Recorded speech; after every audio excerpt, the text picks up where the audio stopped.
Hi everyone, we're going to be talking about Introduction to Science and Scientific Method today. It'll be a bit of a review from pretty much any science class that you've ever had. We've talked about the scientific method because it's so important to recognize that in science we follow a procedure to verify our information and to make sure that information is valid. So I'm going to go ahead and go into presentation mode. And you can follow along with me by taking notes on your own, or you have the option to take notes in the guided notes section, or in OneNote as well, which would also be guided notes. So what is science? Science is basically a way of thinking. It's a way of finding information and determining its validity through investigation and an understanding of our natural world. So we make observations of things, and we do this all day long, wonder how they happen, and then we have a procedure in place to question those things and to see if we can explain the phenomenon. So the steps of the scientific method, do you remember them? So maybe take a moment to think about how many steps in the scientific method you could list. Or if you just know the number of steps.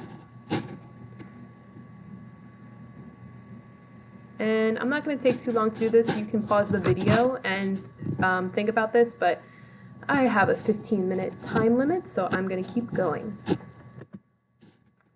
the first step is to make an observation. What do you notice? These can be just things that you notice about the natural world when you're out in nature, or you're cooking a meal, you're doing any various tasks, and you wonder, wow, how does that happen? Or why does that happen to my body?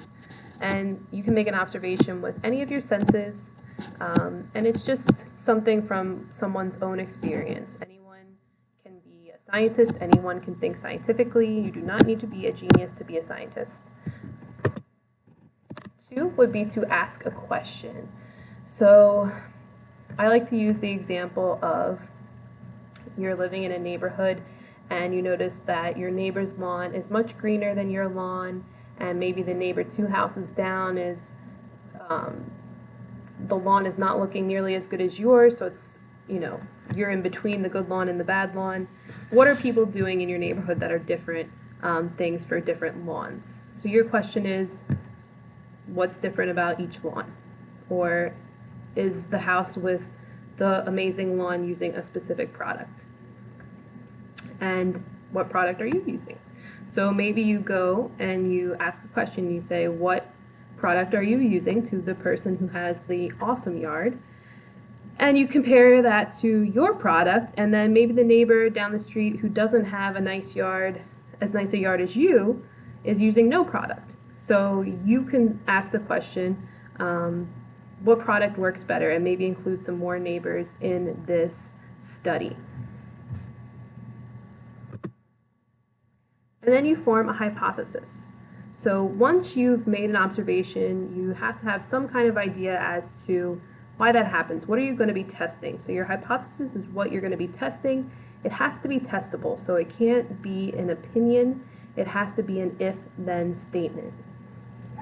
So I would say that if my neighbor across the street switches to the beautiful lawn neighbor's fertilizer, then they will have grass just as nice as that neighbor. So it has to be an if-then statement. It's a prediction, and it's not yet been proven or disproven, because we're going to the other side of the street and we're saying, okay, these neighbors haven't used fertilizer before, let's try out the different kinds that we've tried so far. All right, and so I'd like you to try and think of a hypothesis example. This would be another case where you can pause my recording and try and think of maybe a question that you've had and what your hypothesis would be. So it would be stated as, if independent variable, then the dependent variable. So the independent variable would be what changes what you measure, the dependent variable.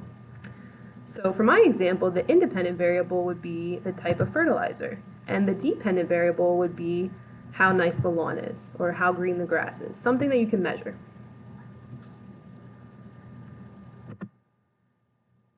You want to make sure that your experiment is controlled. This is probably the most important part of the scientific method because you want to make sure that you aren't testing more than one variable. You can only test one variable at a time. If you are trying to deduce what the cause and effect of a situation is, then you need to make sure that you are only testing one thing. Otherwise, how would you know? So for the example that we use with the different lawns, my control would be the thing that stays the same. So not changing the temperature, the amount of light, the concentration of the fertilizer, the amount of water that the lawns receive, all of those things would have to stay constant. So the independent variable is what you are deliberately changing. I am deliberately choosing different types of fertilizer or not using fertilizer at all, which would basically be a control for the experiment. And then the dependent variable is what is the evidence that I'm going to collect. So what am I going to measure based off of my independent variable? So we're looking at what changed because of the independent variable. And in our experiment example, that would be the greenness of the lawn. So we could say the shade of the lawn. We could also measure the growth of the lawn. So I could say how fast the grass grows. We could measure that. So it has to be something that you can measure and that was affected by the independent variable. So go ahead and pause for a moment and think about what the independent and dependent variables for your hypothesis would be, whatever you came up with as your original question. What are you changing? Independent variable. What are you measuring? Dependent variable.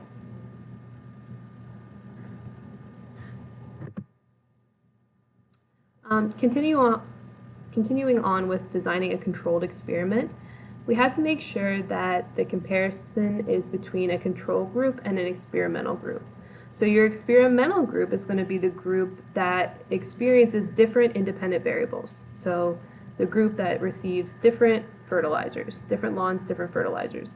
The control group would be your placebo group, or the group that is not affected by anything. So the lawn that receives no fertilizer.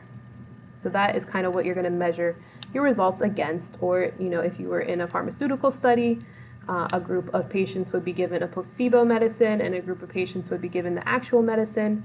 The patients that are given the medicine are the experimental group, and the patients that are given the placebo or the fake, an empty pill capsule perhaps, are the control group.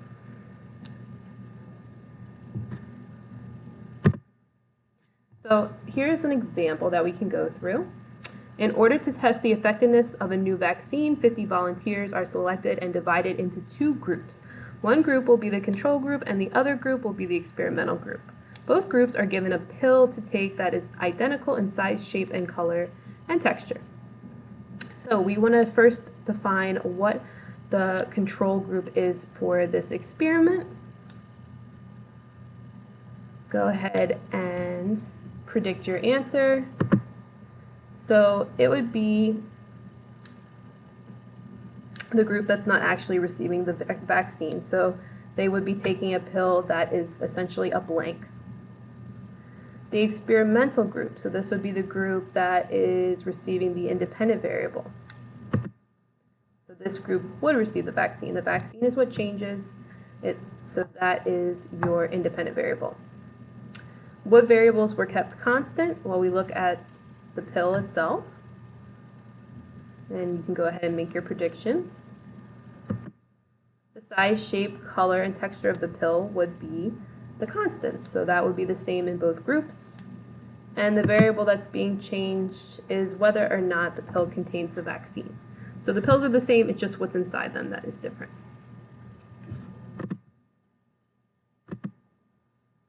What would be the independent variable for this example? And if you need to pause here to think about it, go ahead and pause. I'm going to continue on and say that the independent variable, if we'll remember, is what's being changed by the scientist. So in this case, it would be the vaccine. What is the dependent variable? So remember that the dependent variable depends on the independent variable, and it is what is going to be measured by the scientist. So we're looking for the effects of the study. So the health of the people receiving the pills.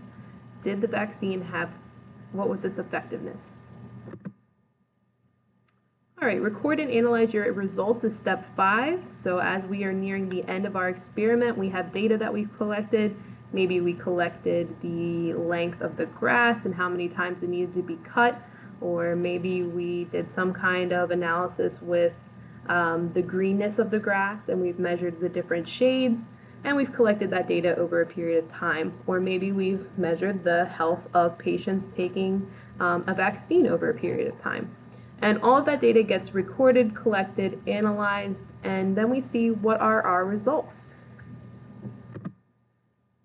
Once we have our results, we can finally draw a conclusion. So, was your hypothesis proven or disproven? Was it inconclusive? Were you not able to determine whether your hypothesis was correct? And then you will write reasoning for why it was proven or disproven. Maybe, like our hypothesis said, the neighbor that had the greenest grass, the best looking grass, used the fertilizer that was most effective. And maybe we found that to be true with the other lawns that we tested. They all turned out much greener than our lawn was using a different fertilizer. So we can say that our hypothesis was proven, and we can show our data to support our results. You always have to show the data to back up your results. Forming a theory. So a lot of times we use theory in the English language to represent something that is yet to be proven. We'll say, well, theoretically speaking. And actually in science, it's the opposite of that. In science, a theory is the closest to fact that we can come. We never say that we have identified a phenomenon that is undoubtedly true. We always leave the door open for more evidence. We never say that this is the way it is and that's the way it's always going to be. Even gravity, and our theories of motion are going to still be open to receiving more information and more data. So theory is as close to fact as we can get because we don't have any information to disprove a theory yet. It's not saying that we might not have that in the future, but right now we do not. So go ahead and test yourself. This is our last slide for this class period. See if you can name those scientific method steps. Remember, there were 6 that we went over. And again, it's important to recognize that the scientific method can be followed in order or sometimes out of order. You may realize partway through your experiment that you have another question because your original hypothesis is now invalid, and you kind of have to go back to the drawing board at that point. And so maybe think of it as a cycle rather than a list, because it's the constant flow of information and how we can organize it so that we can be as critical with our information as possible. Thank you guys for hanging in with me on this video, and if you have any questions about this lesson, please feel free to reach out. Bye.